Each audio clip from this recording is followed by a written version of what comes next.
तेजस्वी यादव से पूछा कि असदुद्दीन अवैसी तो आपसे सिर्फ 6 सीटें मांग रहे थे, आपने एमआईएम को अपने गठबंधन के अंदर क्यों नहीं लिया? तो उन्होंने ये जवाब दिया कि हमारे पास कट्टरपंथियों की कोई जगह नहीं है, एक्सट्रीमिस्ट की कोई जगह नहीं है। उन्होंने इस शब्द का इस्तेमाल किया। आप सब कट्टरपंथी बताए गए हैं। यानी कि इसका मतलब यह है कि अगर किसी के सर पे टोपी है, जो दाढ़ी रखा हुआ है, जो शेरवानी कुर्ता पैजामा पहन रहा है, वो तेजस्वी यादव की नजर के अंदर कट्टरपंथी है। तो तेजस्वी सुन ले अच्छी तरह से, अगर तू हमें कट्टरपंथी कह रहा है तो इंशाअल्लाह बिहार की आवाम तुझे दिखाएंगे कि हम कितने कट्टर हैं अपने मामले के अंदर। तो दोस्तों, शुरू का वीडियो देखकर आप समझ चुके होंगे कि आज की वीडियो कैसी और कितनी धमाकेदार होने वाली है। जी हाँ दोस्तों, अभी आप लोगों ने इम्तियाज़ जलील साहब का जो वीडियो क्लिप देखा है छोटा सा, ये वीडियो मैं आप लोगों को आगे पूरा दिखाने वाला हूँ, जो इस वक्त सोशल मीडिया पर काफ़ी वायरल हो रहा है, जिसमें इम्तियाज़ जलील साहब ने तेजस्वी यादव को बहुत ही ज़बरदस्त तरीके से करारा रिप्लाई दिया है, करारा जवाब दिया है। दोस्तों, पूरा वीडियो ज़रूर देखकर जाना, लेकिन वीडियो दिखाने से पहले आप सभी को पूरी अपडेट, पूरी इन्फॉर्मेशन बताता हुआ चलूँ। जैसा कि आप सभी को हमने इससे पहले की वीडियो में बता चुके हैं कि जब एक मीडिया के रिपोर्टर ने तेजस्वी यादव से सवाल किया कि एमआईएम पार्टी जो है, असदुद्दीन अवैसी आपसे सिर्फ और सिर्फ 6 सीटें मांग रही थी, आपने उनको गठबंधन में क्यों शामिल होने से इनकार कर दिया है।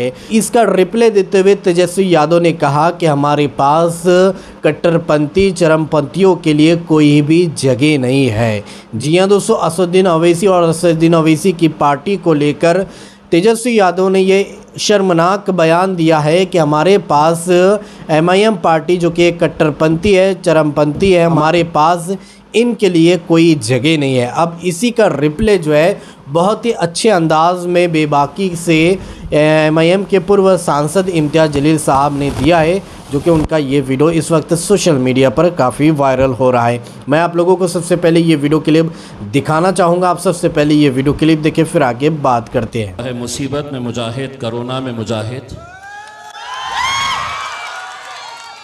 दलाली में मुजाहिद, बेईमानी में मुजाहिद, 2 नंबर के धंधों में मुजाहिद।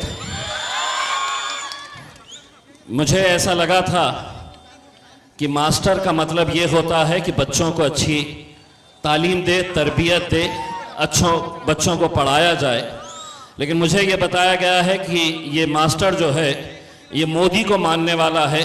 मोदी वहाँ पर लूट रहा है और ये यहाँ पर लूटने का काम कर रहा है, और यही सब धंधों को रोकना है, यही सब धंधों को रोकना है। क्योंकि अफसोस के साथ ये कहना पड़ता है कि आज जब गैर के लोग हमें देखते हैं तो उन्हें ऐसा लगता है कि मुसलमानों के अंदर ऐसी तरह के लीडर हैं जो रास्ते के ऊपर खड़े रहकर हफ्ता वसूली का धंधा चलवाते हैं, जो व्यापारियों से पैसा वसूल करने का काम करते हैं। हम यही सब धंधे बंद करवाने के लिए यहाँ पर आए हैं। आप लोगों का साथ, आप लोगों की दुआएं चाहिए हमें। यकीनन मजलिस इत्तेहादुल मुस्लिमीन को आपने पिछले कई सालों से जो साथ दिया है, मैं 10 साल पहले जब यहाँ पर आया था, यहाँ पर जो बदहाली हमने देखी थी, यकीनन आज जो बदलाव हम देख रहे हैं, कहीं ना कहीं उसके लिए कोई जिम्मेदार है। शायद बैरिस्टर असदुद्दीन अवैसी साहब, जो पार्लियामेंट के अंदर खड़े रहकर अगर किसी ने सबसे ज्यादा अगर सीमांचल के बारे में आवाज उठाई है तो वो मेरे कायद बैरिस्टर असदुद्दीन अवैसी साहब है। वरना हर 5 साल के बाद तो ये आएंगे, वोट मांगेंगे, बड़े बड़े वादे करेंगे, खसमे खाएंगे, नई नई स्कीम्स लेकर आएंगे, आपको लुभाएंगे, और फिर 5 साल पलट कर ये देखेंगे नहीं आपको। लेकिन हम आप लोगों के बीच में रहने के लिए आए हैं। आज मुझे खुशी इस बात की है कि आज से 15 साल पहले जब यहाँ पर मजलिस ने पहली मर्तबा कदम रखा था, लोग हमसे बात करने से कतराते थे, लोग हमारे करीब में नहीं आते थे, हमें मोबाइल के ऊपर दिखाना पड़ता था कि ये असदुद्दीन अवैसी साहब है, ये हैदराबाद के सांसद है, तब जाकर लोग पहचानते थे कि हाँ इन्हें हमने कभी टीवी के ऊपर देखा है करके। लेकिन आज मुझे फख्र इस बात का है, खुशी इस बात की है कि आज हम छोटे से छोटे गांव में चले जाए, छोटे से छोटे कस्बे में, छोटे से छोटे गलियों के अंदर हम चले जाए, बुजुर्ग आदमी हो या छोटा बच्चा हो, वो हमें देख जानता और कहता है कि ये पतंग छाप वाले हैं ना, ये ओवैसी के लोग हैं ना। आज हमारे लिए यही एक बहुत बड़ी कामयाबी है। अल्लाह रब्बुल इज्जत ने आज असदुद्दीन अवैसी साहब को इस मुकाम के ऊपर पहुंचाया है मेरे भाइयों, एक ऐसे मुकाम के ऊपर पहुंचाया है जहां हर सियासी पार्टी अब एक साजिश में जुट गई है। एक ऐसी साजिश करना चाह रहे हैं कि कांग्रेस वाले सोचते हैं कि भाजपा वाला जीत जाए चलेगा, भाजपा वाला सोचता है कि कांग्रेस आरजेडी जीत जाए चलेगा, लेकिन मजलिस और असदुद्दीन अवैसी साहब ने जीतना नहीं चाहिए। उन्हें क्या मालूम है कि तुम्हारी साजिशें तुम खेलते रहो, लेकिन आवाम अल्हम्दुलिल्लाह मजलिस के साथ है और असदुद्दीन अवैसी साहब के साथ है। और ये बार बार लोगों ने यहाँ के अपनी मोहब्बतों से, अपनी दुआओं से नवाज कर असदुद्दीन अवैसी साहब को यहाँ से जो कामयाबी दिलाई थी, हमें पूरा यकीन है कि आने वाले वक्त के अंदर भी आप लोग मजलिस का साथ देंगे। सरवर आलम साहब हमारे उम्मीदवार हैं, 5 नंबर का बटन है, आप सभी लोगों को 11 तारीख के दिन जाना है और 5 नंबर का जो बटन है उस पे जाकर आपको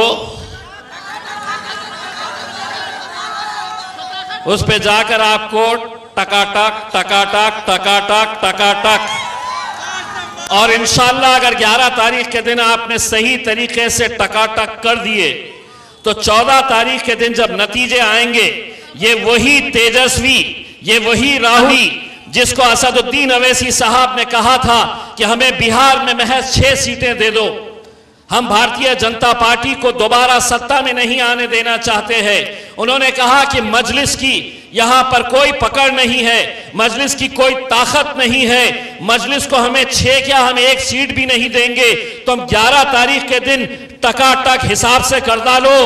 14 तारीख के दिन यही राहुल गांधी और यही तेजस्वी यादव असदुद्दीन अवैसी साहब के घर के दरवाजे के सामने खड़े रहकर, दरवाजे के सामने वो खड़े रहेंगे और वो करेंगे खटखट खटखट खटखट खटखट खटखट। तुम्हारा गुरूर, तुम्हारा अहंकार कि नहीं हम है तो हम है, मजलिस कुछ भी नहीं है। कल रात में हमने एक गांव में गए, वहां के गांव के लोगों ने कहा, पूरा का पूरा गांव इकट्ठा हो गया था, रात में 9 बजे की बात है, पूरा का पूरा हमारी माएं बहनें बुजुर्ग बच्चे सब जाग रहे थे। उसमें एक बुजुर्ग ने कहा कि साहब इतनी रात को अगर यहां पर राहुल गांधी भी आ जाए, तेजस्वी भी आ जाए, नरेंद्र मोदी भी आ जाए, कोई इतनी भीड़ इकट्ठा नहीं कर सकता है जो मजलिस वाले रात में 9 बजे वहां पर इकट्ठा कर रहे हैं। ये मोहब्बत आप लोगों ने हमें दी है।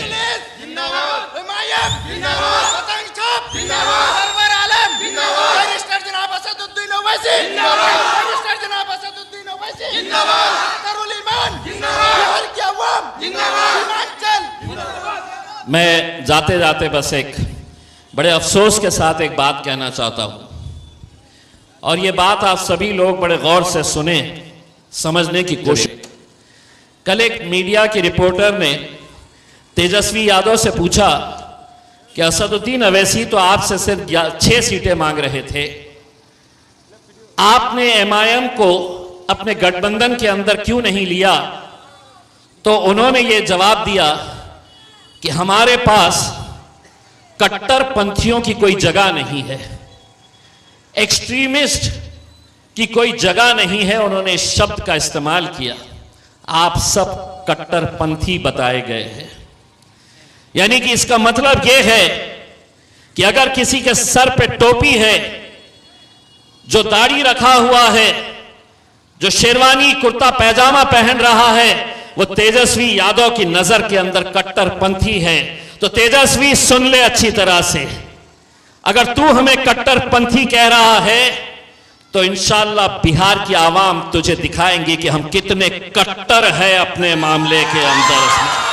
हम दिखाएंगे एक एक वोट डालते वक्त हम ये बात भूलेंगे नहीं कि आज इस मुल्क के अंदर जो खड़े रहता है हमें हमारे मजहब पर, और हद तो ये हो गई है कि हमारे नबी करीम सल्लल्लाहु अलैहि वसल्लम के खिलाफ भी आज खुले तौर के ऊपर लोग गुस्ताखी कर रहे हैं। हम इंतजार करते हैं कि कोई कांग्रेस का, कोई आरजेडी का मुसलमान नेता, कोई अलग अलग राजनीतिक पार्टियों के अंदर रहने वाले, उनके तलवे चाटने वाले मुसलमान लीडर कम से कम इस बात के अंदर कोई समझौता नहीं करेंगे जब गुस्ताख रसूल कोई खड़े रहकर हमारे नबी करीम के खिलाफ गुस्ताखी करता है। आप कहूंगा महाराष्ट्र के अंदर एक गुस्ताख रसूल जब खड़ा हुआ और उसने किस तरह की बदकलामी की उस शख्स के बारे में जो हमारे लिए दुनिया का सबसे अजीम है, हमारी पहचान, हमारी शिनाख्त, हमारा वजूद, हमारी जान जिसके ऊपर कुर्बान है, उसके लिए कोई एक खड़ा रहता है और उनके खिलाफ गुस्ताखी करता है। हम इंतजार करते रहते हैं कि कोई ना कोई तो कांग्रेसी, कोई ना कोई तो शरद पवार वाला, समाजवादी पार्टी वाला, आरजेडी वाला खड़े रहेगा और उसकी मुखालिफत करेगा। जब कोई नहीं करते हैं तो हम कहते हैं कि हम हर चीज बर्दाश्त कर सकते हैं लेकिन नबी के खिलाफ गुस्ताखी हम बर्दाश्त नहीं करेंगे। और तब हम ये फैसला करते हैं कि हम रास्ते के ऊपर आएंगे। आप सब ने YouTube के ऊपर देखा होगा, आप में से कितने नौजवान जो बिहार के रहने वाले हैं, जो मुंबई के भिवंडी और मुंब्रा के अंदर काम करने वाले हैं, मैं सलाम करता हूं नौजवानों को। उस दिन छुट्टी लिए थे उन्होंने सिर्फ उस रैली के अंदर शामिल होने के लिए, मेरे भाइयों, ये बताने के लिए कि हमारे सीने में भी अपने नबी के लिए क्या मोहब्बत है। लेकिन मैं जानता हूं कि वो रैली को निकालने से रोकने के लिए कैसा दबाव मेरे ऊपर लाया गया था। पूरी हुकूमत लग गई थी, पुलिस के बड़े बड़े अधिकारी, डायरेक्टर जनरल से लेके पूरे सीपी, डीसीपी, सारे लोग, एसपी पूरे के पूरे जुट गए थे ये बताने के लिए कि हम किसी भी हालत के अंदर तुमको रैली निकालने नहीं देंगे। मैंने कहा क्या कर लेंगे, तो कहा कि अगर आपने कोशिश की है निकालने की तो हम बल का प्रयोग करेंगे, हम ताकत का इस्तेमाल करेंगे। तो मैं उनको यही कहता था कि ताकतें तुम्हारी है पर खुदा हमारा है। तो जी हाँ दोस्तों, आप लोगों ने देखा किस तरह से MIM के पूर्व सांसद इम्तियाज जलील साहब ने तेजस्वी यादव को सबक सिखाया है और किस तरह से करारा रिप्लाई दिया है, करारा जवाब दिया है जो तेजस्वी यादव MIM को और असदुद्दीन ओवैसी को चरमपंथी एक्सट्रीमिस्ट कह रहा था। लेकिन आज किस तरह से इम्तियाज जलील साहब ने इसको इसके ही भाषा में जवाब दे दिया है। दोस्तों, इम्तियाज जलील साहब की इस वीडियो को देखने के बाद अब आप क्या कहना चाहोगे तेजस्वी यादव को लेकर? इम्तियाज जलील के इस बयान को सुनने के बाद अब आपकी क्या राय है MIM पार्टी को लेकर? क्या आप भी बिहार से इस वीडियो को देख रहे हैं और क्या आप बिहार के अंदर किसकी सरकार बनाना चाहेंगे? तो कमेंट में हमें ज़रूर बताइए। क्या आप MIM पार्टी के सपोर्टर हैं तो हमें कमेंट करके ज़रूर बताइएगा। तो चलिए दोस्तों, इसी तरह के इन्फॉर्मेशन लेकर आपकी खिदमत में एक बार फिर से हाजिर होंगे। जब तक अपना ख्याल रखिए और अपनी इस भाई को अपनी दुआ में याद रखिए। अल्लाह हाफिज़।